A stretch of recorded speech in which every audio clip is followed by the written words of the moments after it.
Jesus says, "This will be my darkest hour. Stay with me, my brides." April 14th, 2016. Words from Jesus to Sister Clare, spoken by Jackie.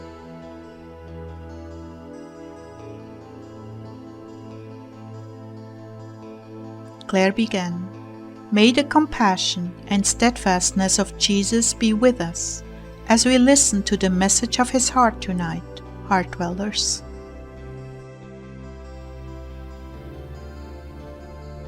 I was playing worship music and ever so gently redirecting my wandering mind back on His presence, singing those songs in my heart along with the music. The last one, by Terry MacAlmon, was "How Long?", which is about the rapture. Finally, after about 45 minutes of this, we began to connect, heart to heart, and thoughts began to form. His thoughts. At first I thought they were my thoughts, but then I realized it was Jesus revealing His heart to me.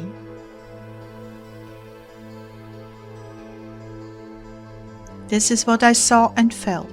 I saw a young mother with her 2 children, one in a stroller, the other walking with her on a beautiful spring day in the park.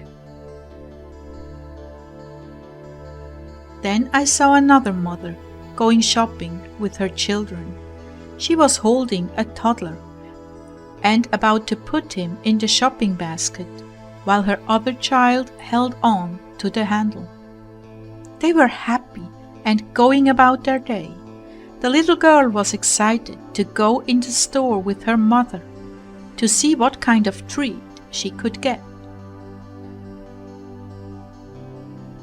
Then I saw a young married couple walking into the store at the same time.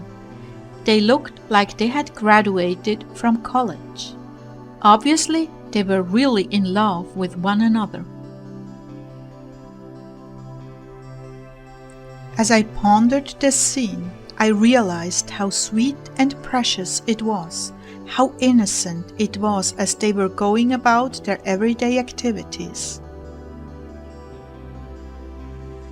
Then, all of a sudden, it happened, an explosion about 4 miles away, a blinding flash of light, a surge of fire and wind, and they were gone, incinerated.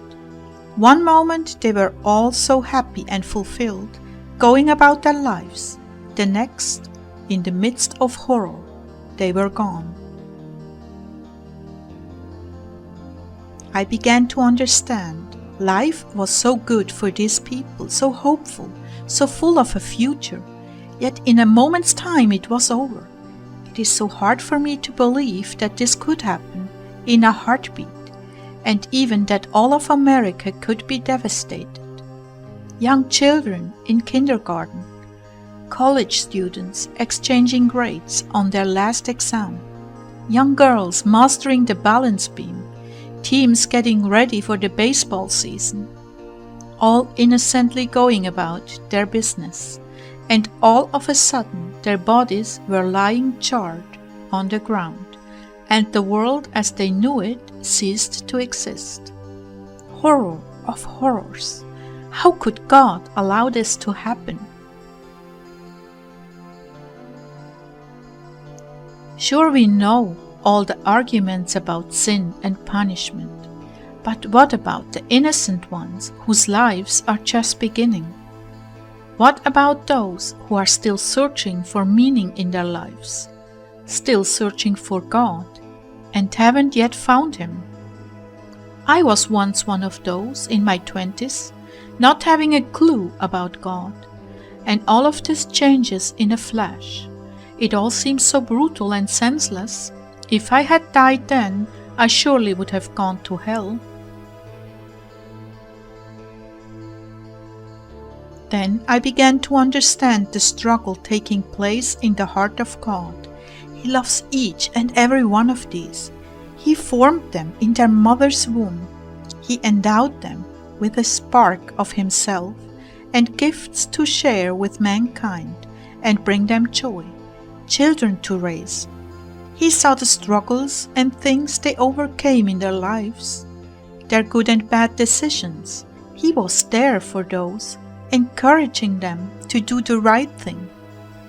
He knows each and every one intimately, like we know our very own selves. And He loves them as His children. How then can He let this happen?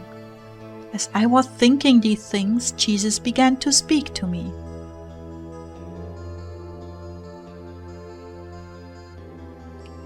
Now you are reading my heart. Now you are seeing just what I'm facing. I never want this to happen, never. I know you are weary, my brides, but please look at this from my perspective. I never ever want this to happen. To me, it is the horror of all horrors. And to compound it, some of those may never see me or be with me again in heaven.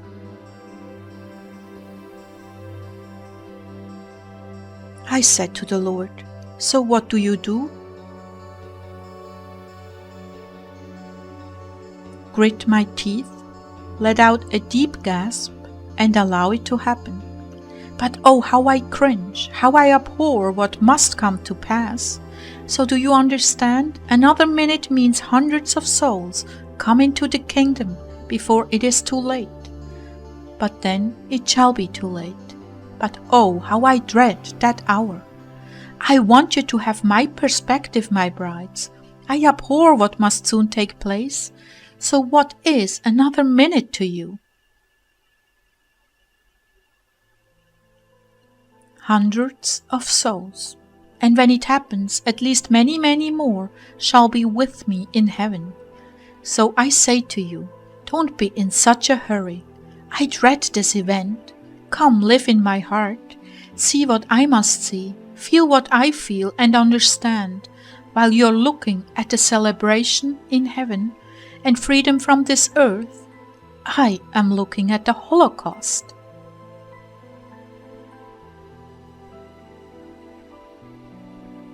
Do not jump to conclusions here.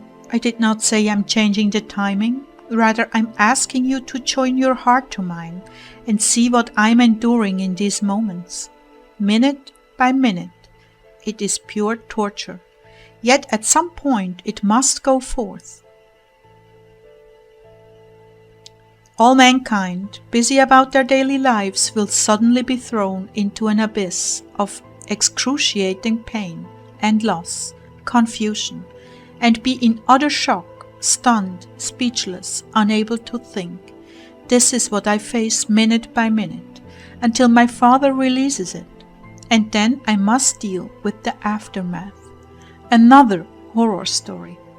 Horror so great, you cannot in your mortal minds understand all the repercussions.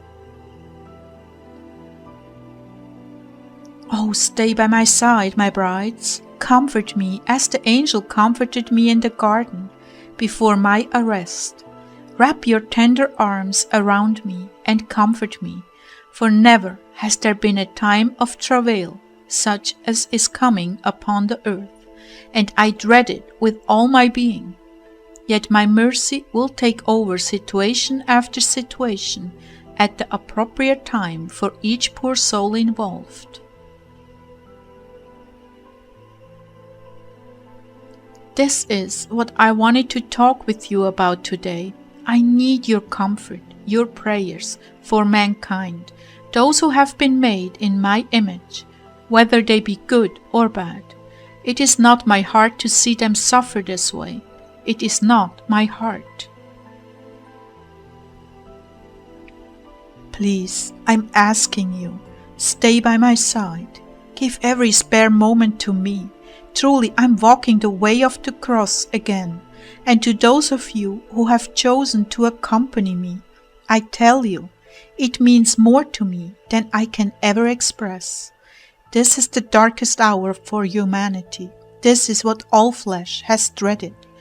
It will overtake the whole world and throw it into a chaos, which has never been known and never again will be known until the end of time.